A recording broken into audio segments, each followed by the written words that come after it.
Kamusta sa inyong lahat? Ako si Dr. Miguel Santos at ngayon ay susuriin natin ang paksang 6 na health checkup na maaaring mas makasama kaysa makabuti pagkatapos ng edad 70. Ang artikulong ito ay tumatalakay sa 6 na karaniwang pagsusuri sa kalusugan na, ayon sa pananaliksik, ay maaaring magdulot ng higit na pinsala kaysa pakinabang para sa mga taong may edad na 70 pataas. Sinusuri nito kung paano maaaring humantong sa mga hindi kinakailangang paggamot, komplikasyon, at pagkabalisa ang mga pagsusuring ito. Paano kung sabihin ko sa iyo na ang ilang mga health check-up na ipinipilit ng iyong doktor pagkatapos ng edad 70 ay maaaring mas makasama kaysa makabuti? Bawat taon, milyon-milyong senior citizen ang pumapasok sa mga klinika na naniniwalang pinoprotektahan nila ang kanilang sarili. Ngunit sa katotohanan, maaaring sila ay pumapasok sa isang medikal na bitag. Ipinapakita ng nakakagulat na bagong pananaliksik na hanggang 37% ng mga regular na pagsusuri sa mga matatanda ay humahantong sa mga hindi kinakailangang paggamot, mapanganib na mga komplikasyon o kahit habang buhay na mga epekto. At narito ang pinakamatindi. Halos walang sino man sa edad na 70 ang nakakaalam na sila ay nasa panganib. Sa katunayan, ayon sa British Medical Journal na BMJ 2019, mahigit 60% ng mga operasyon para sa aneurysm sa mga taong mahigit 75 anyos ay nagdulot ng mga komplikasyon. Marami sa mga ito ay hindi naman pumutok. Sa video na ito, ilalantad ko ang 6 na health check-up na dapat mong iwasan pagkatapos ng 70. Ang mga mismong pagsusuri na maaaring magtulak sa iyo papalapit sa operasyon, stroke, o kahit cancer. Isa sa mga check-up na ito. Ang numero 1 sa aming listahan ay sanhi ng 5% ng lahat ng kaso ng cancer sa US, nakatumbas ng bilang ng mga kaso na sanhi ng pag-inom ng alak araw-araw. Bakit hindi ito pinag-uusapan ng mga doktor? Bakit nakabaon ang katotohanan sa mga medical na journal sa halip na hayagang ibinabahagi sa mga klinika? Hindi mo ito maririnig mula sa iyong klinika, hindi mo ito makikita sa isang billboard, ngunit ang katotohanan ay nakabaon sa agham. Manatili sa akin dahil ang matututunan mo ay maaaring magbago ng paraan ng iyong pagtingin sa iyong kalusugan magpakailanman. At maniwala ka sa akin, hindi ka maniniwala sa kung ano ang nasa numero 2 sa listahang ito. Simulan na natin. Ang impormasyon sa video na ito ay para sa mga layuning pang-edukasyon lamang, na tinipon mula sa mga bukas na mapagkukunan at hindi pumapalit sa medikal na payo. Mangyaring kumonsulta sa iyong doktor para sa anumang mga alalahanin na may kaugnayan sa kalusugan. Simulan na natin. At may dahilan kung bakit ito ang numero 6. Ang pangatlong pagsusuri ay ang heart stress test. Ito ay isa sa mga pinakakaraniwang pagsusuri para sa mga matatandang nagsasabing sila ay medyo pagod, may bahagyang paninikip ng dibdib, o pakiramdam na hindi sila ang kanilang sarili. Sinusuri ng cardiac stress test kung gaano kahusay gumagana ang iyong puso kapag naglalakad ka sa isang treadmill o umiinom ng gamot na nagpaparamdam sa iyo na parang nag-ehersisyo ka. Ang layunin nito ay hanapin ang anumang mga baradong ugat.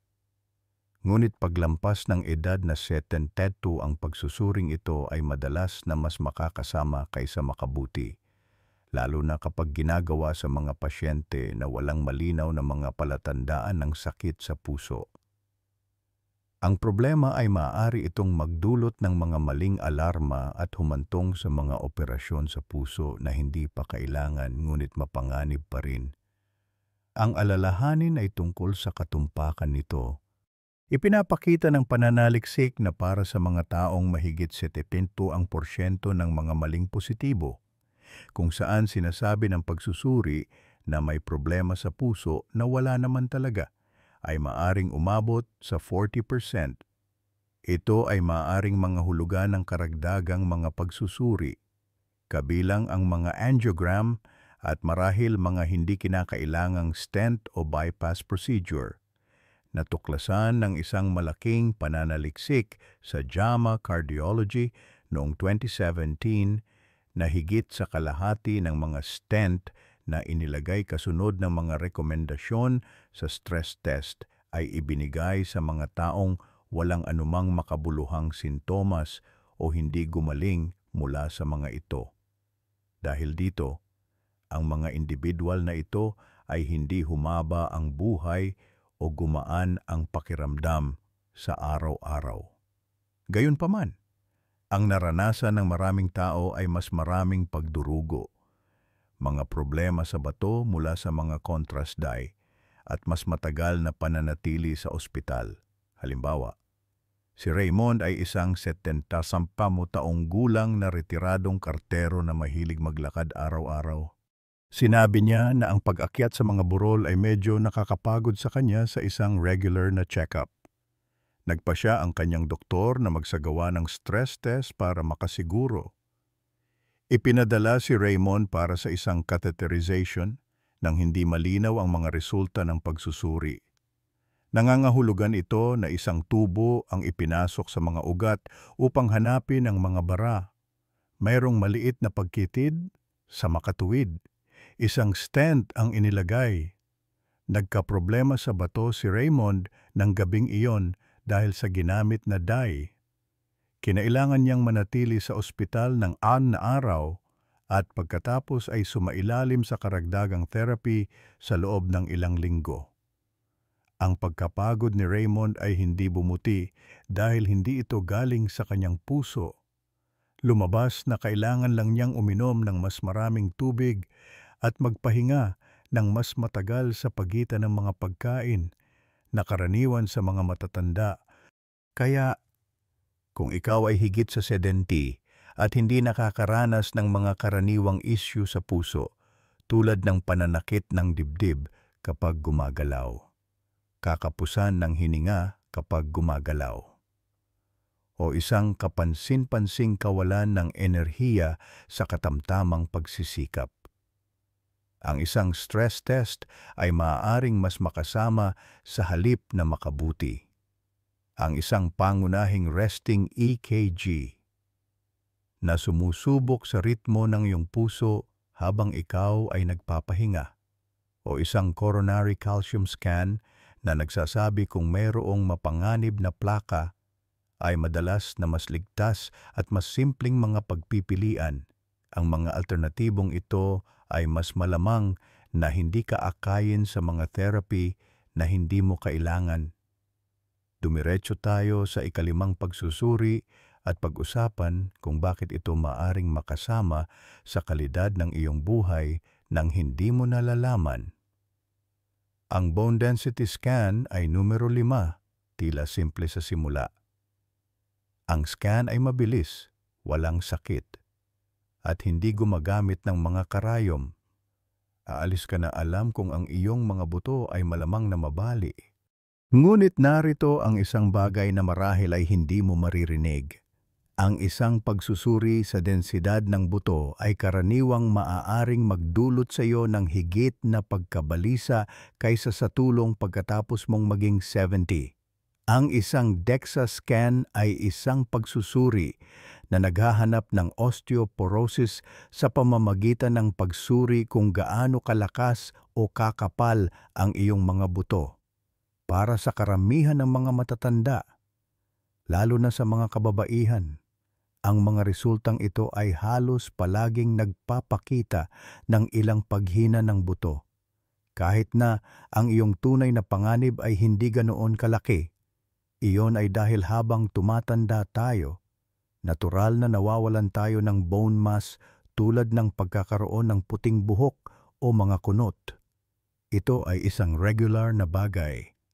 Gayunpaman, maraming matatanda ang binibigyan ng mga gamot tulad ng bisphosphonates upang tulungan ang kanilang mga buto na maging mas malakas. Ngunit ang mga gamot na ito ay maaring magdulot ng malalaking problema tulad ng pamamaga ng lalamunan at pagkamatay ng panga, na isang hindi pangkaraniwan ngunit mapanganib na epekto. Ito ang dahilan kung bakit ito masama. Ipinapakita ng pananaliksik na ang paggamit ng gamot upang tugunan ang bahagyang pagkawala ng buto pagkatapos ng edad 70 ay hindi gaanong nakakatulong upang maiwasan ang mga bali. Naglabas ang Journal of the American Geriatric Society ng isang pag-aaral na sumunod sa higit sa 1,200 kababaihan na may edad na higit sa 70. Mayroon lamang 0.3% na mas mababang insidente ng mga bali pagkatapos ng 10 taon para sa mga gumamit ng bisphosphonates. Napakaliit ng pagkakaibang iyon, kaya hindi nito babaguhin ang iyong buhay. Ngunit ang mga babaeng ito ay mas malamang na magkaroon ng masamang epekto tulad ng sakit sa tiyan, pamamaga ng esophagus, at kakaibang mga bali ng buto. Isipin si Rose, dati siyang guro ng piano at ngayon ay 76 taong gulang. Ipinadala siya para sa isang DEXA scan sa kanyang taunang appointment. Hindi pa siya nahulog, hindi nakaramdam ng anumang pananakit at naglalakad araw-araw. Ipinahiwatig ng kanyang mga resulta ang osteopenia, na isang maliit na pagbaba sa densidad ng buto, hindi osteoporosis. Agad siyang binigyan ng kanyang doktor ng alendronate, na isang uri ng bisphosphonate. 3 buwan pagkatapos, nagkaroon siya ng matinding heartburn at pananakit ng panga. Ilang linggo na siyang hindi tumutugtog ng piano nang lumapit siya sa amin. Sinabi namin sa kanya na itigil ang pag-inom ng gamot at sa halip ay kumain ng maraming pagkaing mayaman sa calcium tulad ng mga madahong gulay at sardinas. Gumawa ng mga aktibidad na pampalakas ng lakas gamit ang mga resistance band at uminom ng bitamina D. Pagkalipas ng 1 taon, bumalik siya sa entablado na tumutugtog ng mga konsyerto na may mas malakas na mga binti, mas mahusay na balanse, at walang mga sirang buto. Ang isang mabilis na scan ay maaring hindi mukhang isang malaking bagay, ngunit para sa mga higit sa 70 na hindi pa nahuhulog o nababalian ng buto, ang paggawa ng mga pagbabago sa kanilang pamumuhay ay karaniwang mas magandang ideya. Natuklasan ng isang pag-aaral noong 2022 ng Osteoporosis International na ang pagiging mas malakas, pagkakaroon ng mas mahusay na balanse, pagkain ng malusog, at pagtugon sa kakulangan sa bitamina D ay maaaring magbawas ng insidente ng mga bali ng higit sa 20%. Huwag hayaan ang isang resulta ng pagsusuri na maging dahilan upang makakuha ka ng paggamot na hindi mo kailangan. Ngunit tulad ng iyong matutuklasan, may isa pang uri ng scan na maaaring humantong sa isang bagay na mas malala pa: operasyon sa utak. Dumako na tayo sa susunod na bagay. Brain MRI para sa mga problema sa memorya ay numero 4. Normal na mag-alala kapag ang mga matatanda ay nagsisimulang makalimot o mas madalas malito. Maraming tao ang natatakot na baka magkaroon sila ng demensya o Alzheimer's. Dahil dito, karaniwang nagsasagawa ng brain MRI ang mga doktor. Ngunit ang katotohanan ay ang mga MRI na nagpapakita ng maraming impormasyon tungkol sa anatomiya ng utak ay hindi laging nagbibigay sa mga pasyente ng malinaw na sagot na gusto nila. Ang mga brain MRI para sa karamihan ng mga taong mahigit 70 ay nagpapakita lamang ng mga karaniwang sintomas ng pagtanda, kabilang ang maliliit na puting batik o bahagyang pag-urong na karaniwan sa mga matatanda. Ang makita ang mga pagbabagong ito sa isang scan sa kabilang banda ay maaaring magdulot ng maraming stress, mas maraming pagsusuri at kahit operasyon. Ang mga ganitong bagay ay karaniwang hindi nakakatulong sa mga problema sa memorya at maaring mas makasama pa. Noong 2021, naglabas ang Neurology Today ng isang pag-aaral na sumuri sa higit sa 3,000 MRI scan ng mga matatanda sa pagitan ng edad na 70 at 85 na nagsabing mayroon silang problema sa pag-alala. Natuklasan ng pag-aaral na 86% ng mga tao ay mayroong ilang uri ng problema sa utak. Ngunit 3% lamang sa mga problemang iyon ang magagamot. Kaya halos lahat ay kailangang harapin ang takot na masabihang may mali. Kahit na wala namang talagang problema, ang mas nakakabahala pa. Humigit kumulang 12% ng mga tao ang sumailalim sa mga invasive na pagsusuri tulad ng mga spinal tap o biopsy dahil lamang sa hindi tiyak ang mga resulta ng scan. Halimbawa, si George, isang 74 taong gulang na retiradong inhinyero, ay dumating na nag-aalala dahil nawawala niya ang mga gamit at nakakalimutan ang mga pangalan.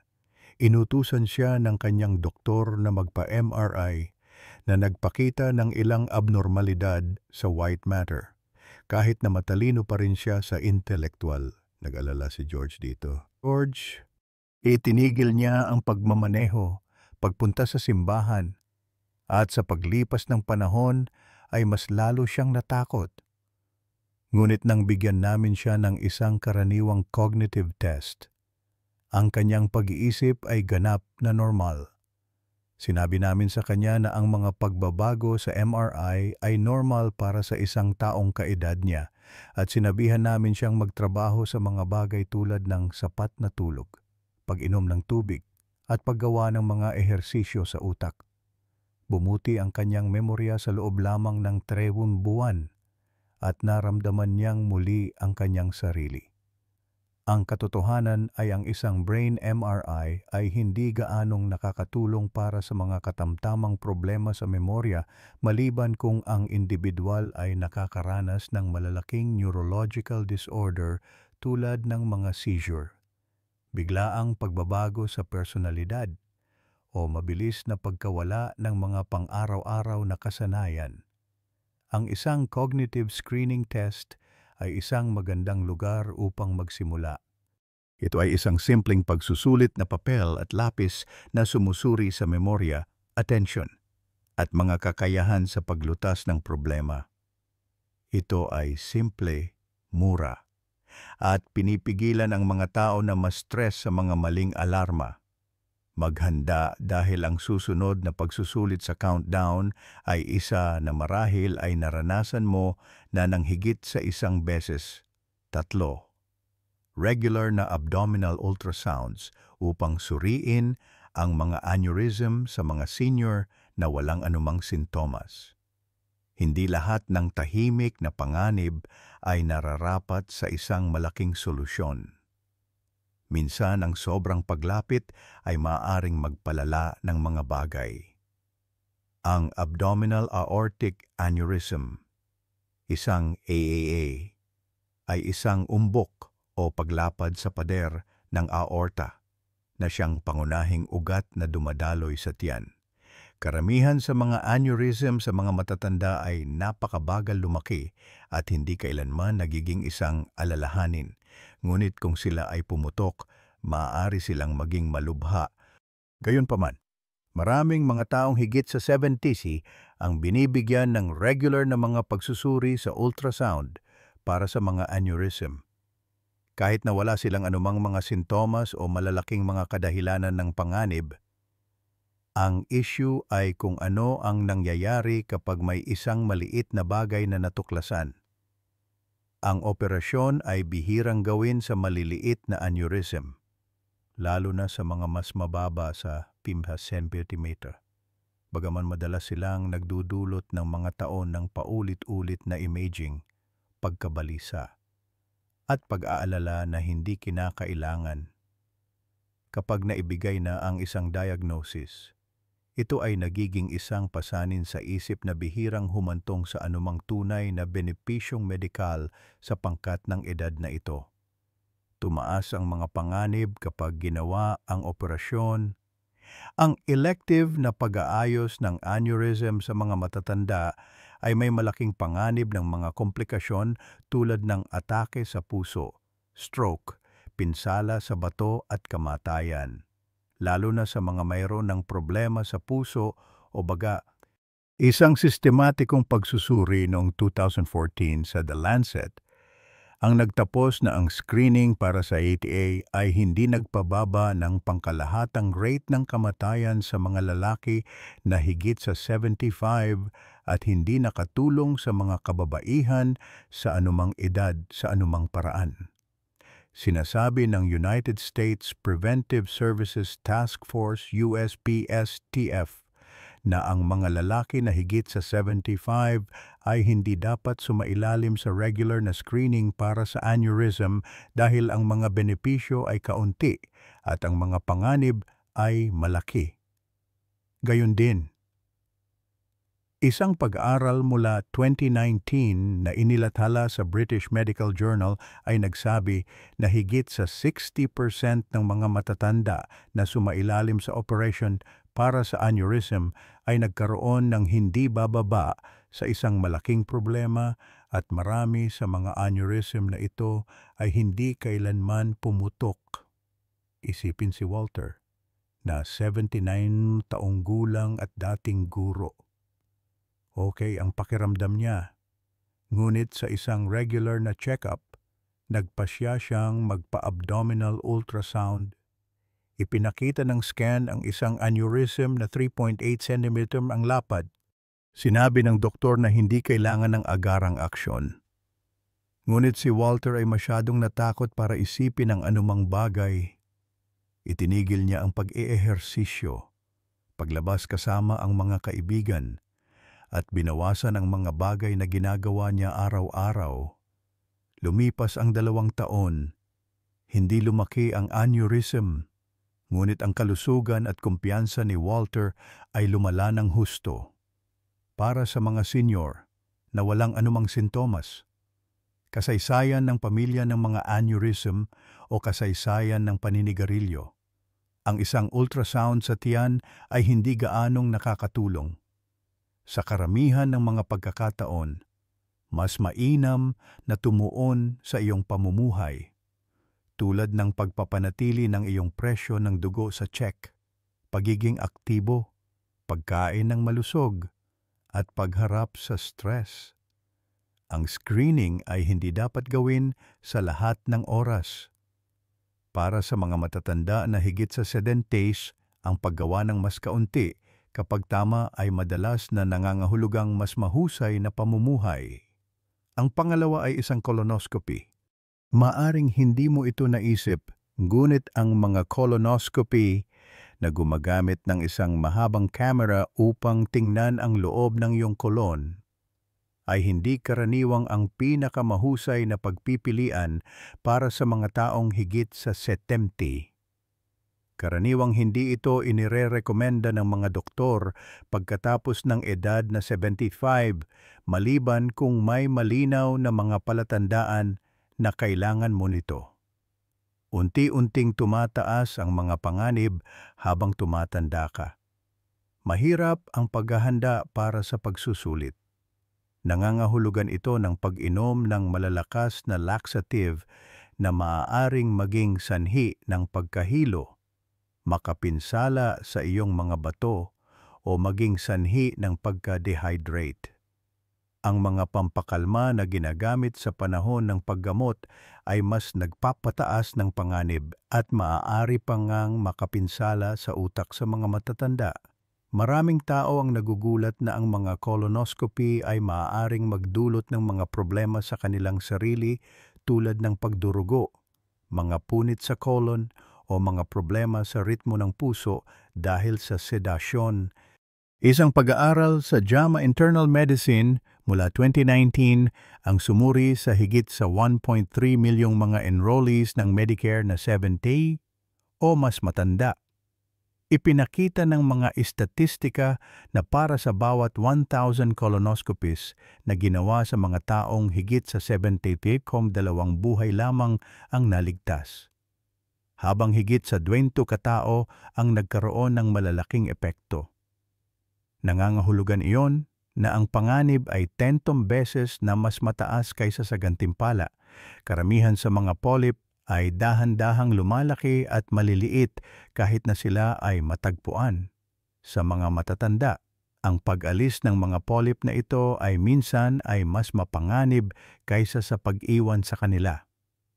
Isipin si Dana, isang 73 taong gulang na lola na namamahala sa isang panaderya kasama ang kanyang anak na babae. Okay siya, hindi siya nasasaktan, hindi siya dumudugo, hindi nagbago ang kanyang dumi, at walang kasaysayan ng pamilya ng colon cancer.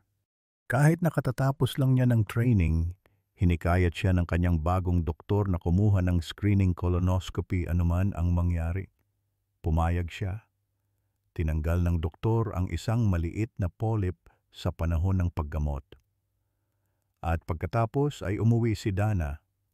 Nang gabing iyon, nagkaroon siya ng matinding sakit sa tiyan at hinimatay. Natukoy ng mga doktor na nabutas ang kanyang kolon nang dalhin siya sa ospital.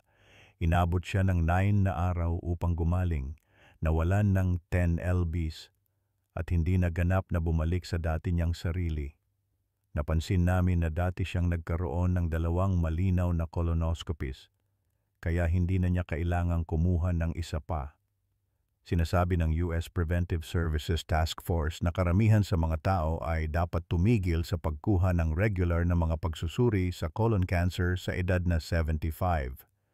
Ang isang stool test tulad ng FIT na maaari mong gawin sa bahay nang walang anumang paghahanda o anesthesia ay maaring makakuha ng karamihan sa mga nakababahalang kaso at mas madali. Dapat mong kausapin ang iyong doktor tungkol sa iyong mga alternatibo dahil kapag nagsimula ka ng magkaroon ng madalas na mga colonoscopy, mahirap nang huminto. Dadalhin tayo nito sa pinakakaraniwan, mapanganib at posibleng nakamamatay na pagsusulit para sa mga senior. Isang check-up na halos lahat ay naranasan na. Una, full body CT scans bawat taon. Ang mga scan na ito ay karaniwang itinutulak ng mga pribadong klinika o mga executive health plan bilang isang paraan upang matukoy ng maaga ang cancer. Ngunit ang katotohanan ay ang mga full-body CT scan ay nagbibigay sa iyo ng maraming ionizing radiation. Ito ay lalong mapanganib para sa mga higit sa 70 dahil ang pagkakataon ng hindi kinakailangang pagsusuri, mga biopsy, at kahit na operasyon ay tumataas ng malaki, kakaiba. Ngunit walang magandang ebidensya na ang pagkakaroon ng mga full body scan sa mga pasyente na walang anumang sintomas ay talagang nakakatulong sa kanila na mabuhay ng mas matagal. Ang isang solong scan ay naglalabas ng 10 hanggang 20 millisieverts ng radiation, na halos katumbas ng 500 chest X-ray. Natuklasan ng isang modeling research na inilathala sa JAMA Internal Medicine noong 2023 na ang tumataas na dalas ng mga CT scan sa US ay maaari nang maiugnay sa hanggang 5% ng lahat ng mga cancer na naglalagay ng kanilang panganib na kapantay ng alak. Isa sa bawat 20 cancer, sa madaling salita, ay maaring maiugnay sa isang scan na dapat ay nagpapanatili sa iyong ligtas. Iyon ay hindi lamang hindi kailangan, ito ay nakakatakot.